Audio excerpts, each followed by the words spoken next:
Hello সবাইকে, daily diary অপনু থেকে আপনাদেরকে আবারও স্বাগত জানাচ্ছি। আশা করি আপনারা সবাই অনেক অনেক ভালো আছেন, আমিও ভালো আছি। আজকে আপনাদের সাথে আরও একটি রান্নার রেসিপি নিয়ে হাজির হলাম।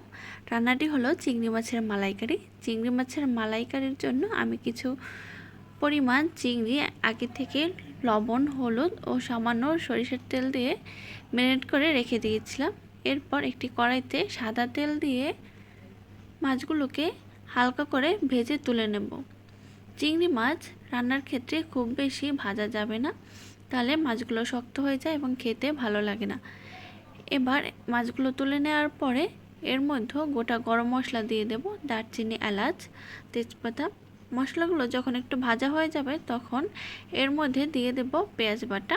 পেঁয়াজ বাটা তেলের সাথে খুব ভালোভাবে মিশিয়ে নিয়ে এখন এর মধ্যে দিয়ে দিচ্ছি হাফ চামচ রসুন বাটা, হাফ চামচ জিরা বাটা ও হাফ চামচ আদা বাটা। এখন মশলাগুলোকে একটু সময় নিয়ে ভালোভাবে কষিয়ে নিতে হবে, যাতে করে আদা, পেঁয়াজ, রসুনের কাঁচা গন্ধটা না থাকে। এখন এর মধ্যে হাফ চামচ হলুদ গুঁড়া দিয়ে দিলাম। মশলাগুলো খুব ভালোভাবে কষিয়ে নিতে হবে, ততক্ষণ কষাতে হবে যতক্ষণ না মশলার থেকে তেল বের হয়ে আসে। এবার মশলাগুলো কষানো শেষ হলে আগে থেকে হালকা ভেজে রাখা চিংড়ি মাছগুলো এর মধ্যে দিয়ে দেব। মাছগুলো দিয়ে কিছুক্ষণ নাড়াচাড়া করে পরিমাণ মতো নারকেলের দুধ দিয়ে দেব। এখন স্বাদ মতো লবণ দিয়ে দেব। চিংড়ি মাছের মালাইকারিটা মূলত নারকেলের দুধ দিয়ে খেতেই বেশি ভালো লাগে। এবার লো টু মিডিয়াম আছে 5 থেকে 7 মিনিট রান্না করে নিতে হবে।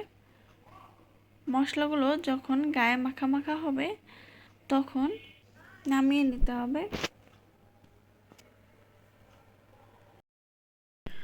মশলা থেকে তেল বের হয়ে এসেছে, এবার একটি পাত্রে নামিয়ে নিচ্ছি।